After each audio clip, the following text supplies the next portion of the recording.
Dunstan Thwaite looked at the railway crossing and decided that it was time for John Donne to die. It was a very suitable place for a murder. There were trees all around, and they hid the trains which came so fast along the railway line. The nearest house was Thwaite's own, and this was also hidden by the trees.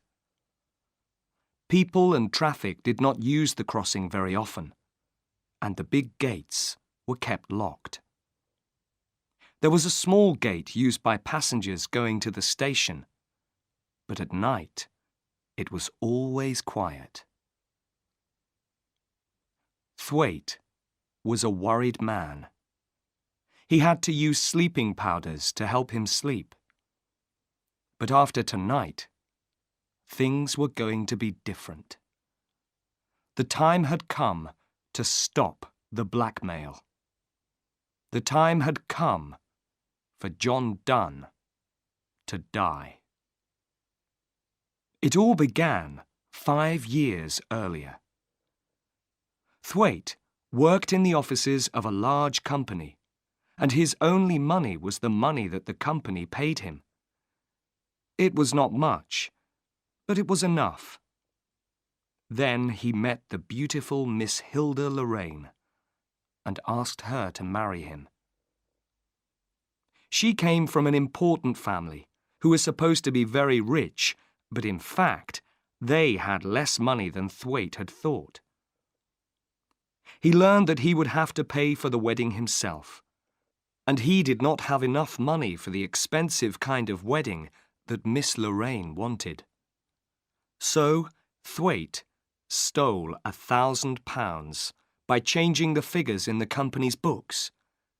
He planned to put the money back after he was married, but someone discovered that it was missing. Thwaite kept quiet. Another man was thought to be the thief, and he lost his job. Thwaite still said nothing. But John Donne worked in the same office. He worked closely with Thwaite and guessed Thwaite's crime. He searched through the company's books until he found what he was looking for. Then he went to Thwaite. "Sorry to have to ask you, Mr. Thwaite," he said. "I need £100 for my son. He's in a bit of trouble, you see."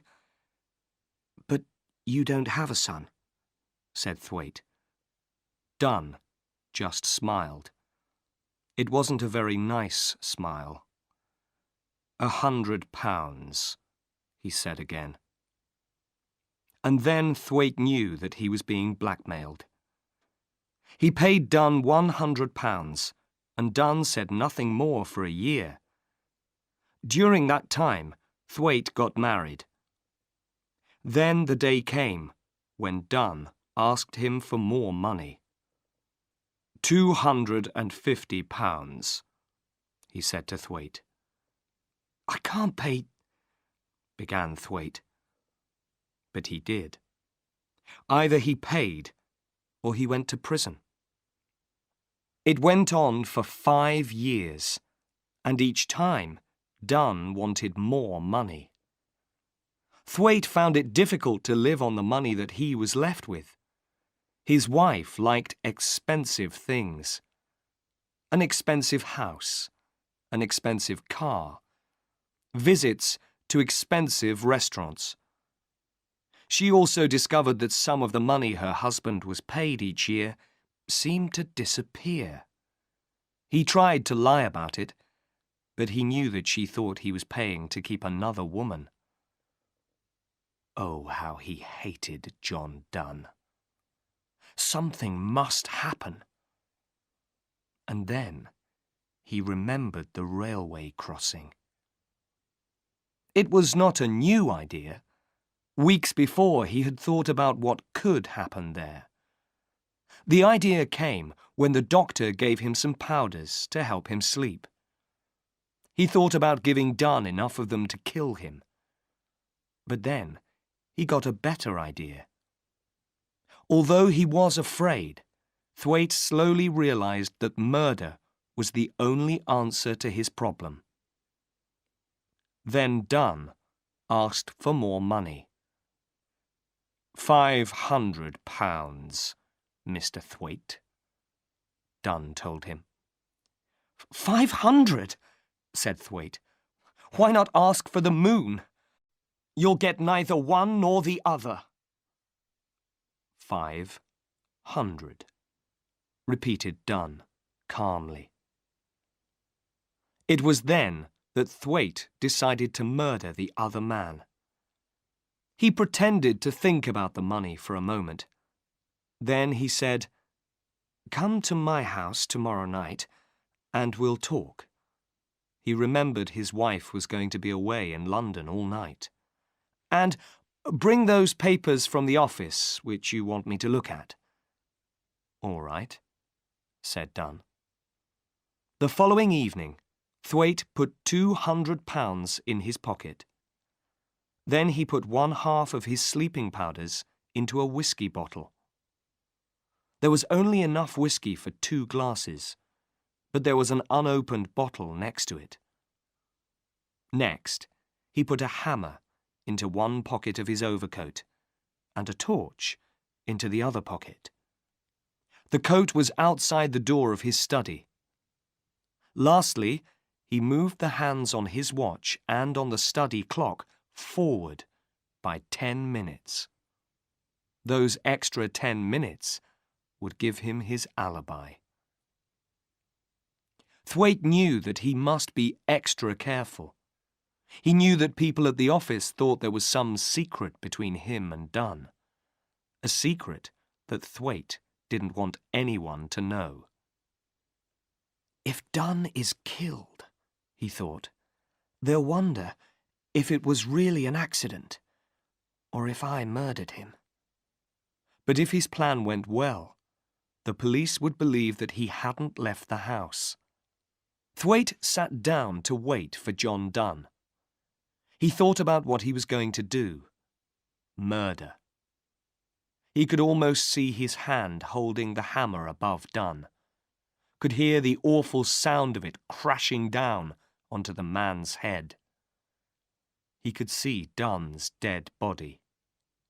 Dead, all except the eyes, which looked at Thwaite. Followed him everywhere he went. He tried to calm himself. He remembered why he was doing this. When Dunn was dead, his problems were over. Half an hour later, Dunn arrived. Jane opened the door. Jane was the servant who lived in the house with Thwaite and his wife. She brought Dunn into the study. Thwaite smiled in a friendly way. "Oh, good. You've brought those papers for me to see, Dunn. Thank you." After Jane left, the 2 men looked at each other. "Give me the papers," Thwaite said. "I'll look at them now that you've brought them." 15 minutes later, he gave the papers back to Dunn and sat back in his chair. "Now, about that other matter." He got up. "But why not have a drink first?" "No, thank you," said Dunn. He looked afraid. "What are you afraid of?" said Thwaite. He gave Dunn the opened whiskey bottle and 2 glasses. "We can both drink the same whiskey, if you like. Here, you do it." After a moment, Dunn put whiskey into each glass. Then he waited until Thwaite drank, before he drank his own. Thwaite watched him. How long before the other man began to feel sleepy? Thwaite needed all of one sleeping powder to make him sleep, but Dunn did not usually take them. "Listen, Dunn," said Thwaite. "I haven't got £500, but I can give you this." He took the money from his pocket and put it on the table. Dunn counted it. 200, he said with a laugh. Are you trying to be funny? I'm not saying it will be the last, said Thwaite. Take it now and be pleased that you've got it. Dunn shook his head. 500, Mr. Thwaite. I've told you, I can't do it, said Thwaite. And I won't do it. You can tell everyone what I did. I don't care anymore. It's been 5 years, and I've done a lot of good work for the company during that time. I saved them a lot more than £1,000. I'll sell this house and pay them back. I'll take my punishment. Then I'll go and live in another country and give myself a new name. And your wife? Said Dunn. My wife will leave the country first, Thwaite told him. She'll wait for me to come out of prison. It won't be more than 2 or 3 years. So, you can take the £200, or you can do your worst. The powder in the whiskey was beginning to make Dunn sleepy. He looked stupidly at Thwaite, and Thwaite began to worry. Had he given the other man too much? He looked at the clock. There was not much time left. Will you take it or leave it? Asked Thwaite. 500, said Dunn in a heavy voice. I want 500. You can go and do your worst, said Thwaite. Dunn held out a shaking hand. Come on, pay me. Thwaite began to worry again. Are you feeling all right, Dunn? Have some more whiskey. He opened the other bottle and put some whiskey in Dunn's glass. Dunn drank it, and it seemed to make him feel better. That was strange, he said. I didn't feel very well, but I feel a little better now. If you're going to catch your train, you must go, said Thwaite. Tell me tomorrow what you finally decide to do. Take the 200 with you. Dunn thought for a moment, then picked up the money. He looked at his watch, then looked at the study clock. Your clock is wrong, he said. I have 10 more minutes. Wrong, said Thwaite. He looked at his own watch. It's your watch that's wrong. Look at mine. Dunn looked and seemed unable to understand it. He stood up and almost fell back again. Thwaite hid a smile. This was how he wanted Dunn to be. You're not feeling well, he said. I'll take you to the station. Wait until I get my coat. Now that the time was here, Thwaite felt cool and calm. He put on his coat, feeling the hammer in the pocket, then went back into the study. We'll go out this way, he said. There was a side door from the study into the garden. Thwaite closed it silently, and it locked automatically behind him.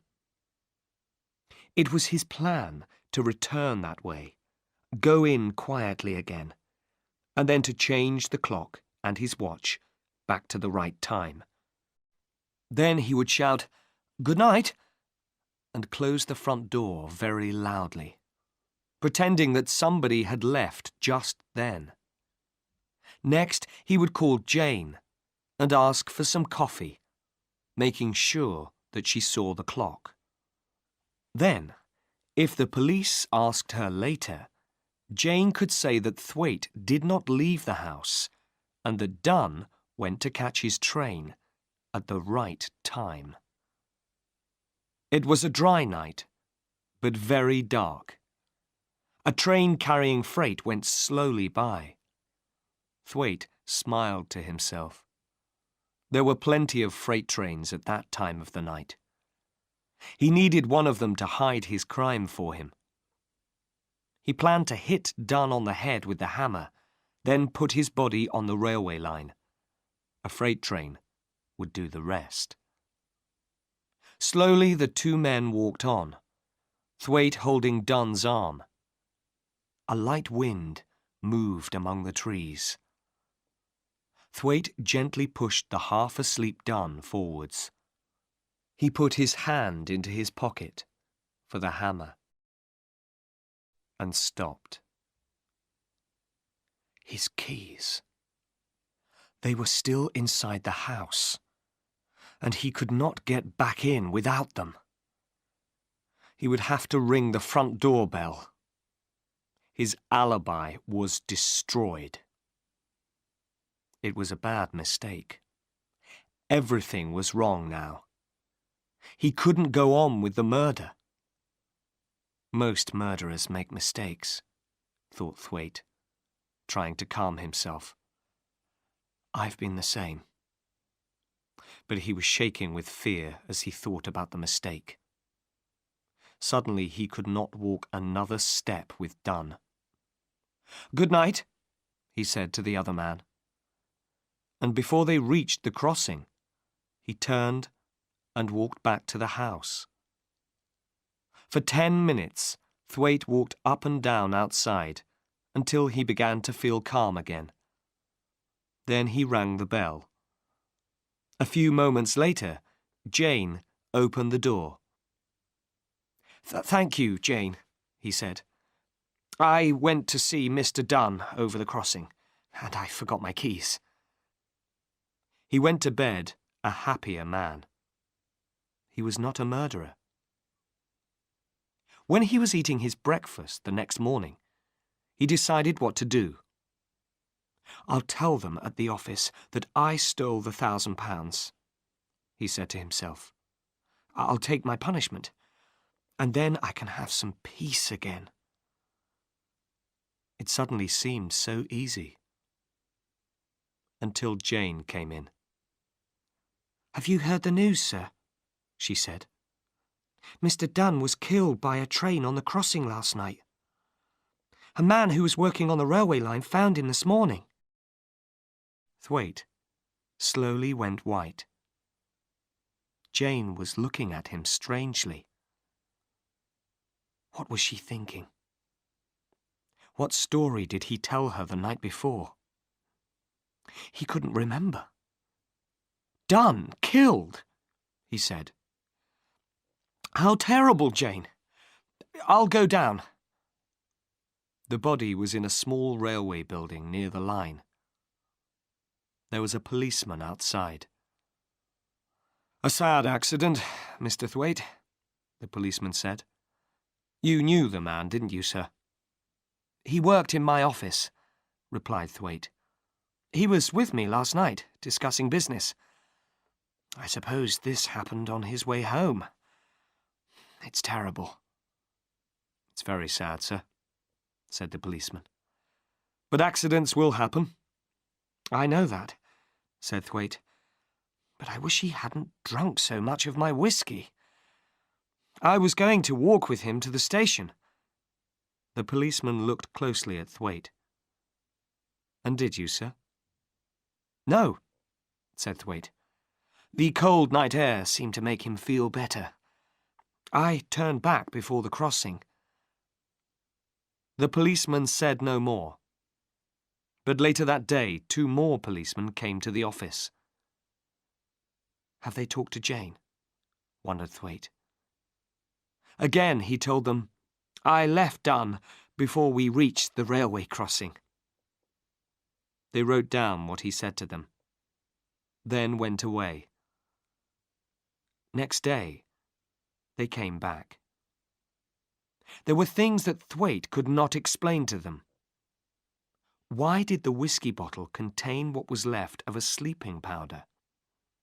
Why was the study clock wrong by 10 minutes? At dinner time earlier on the same evening, Jane had noticed that it was right.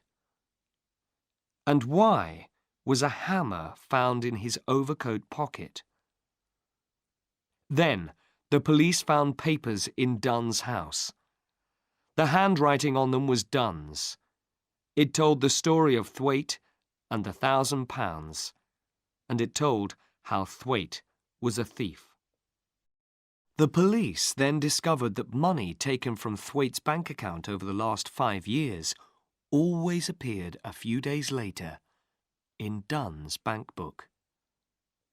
Lastly, the time of death was known to be 10:30 p.m.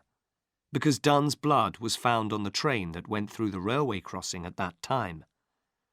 It was also 7 minutes before Jane opened the front door to let Thwaite back in.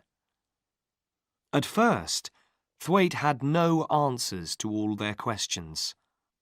Finally, on his last morning, he told them the true story.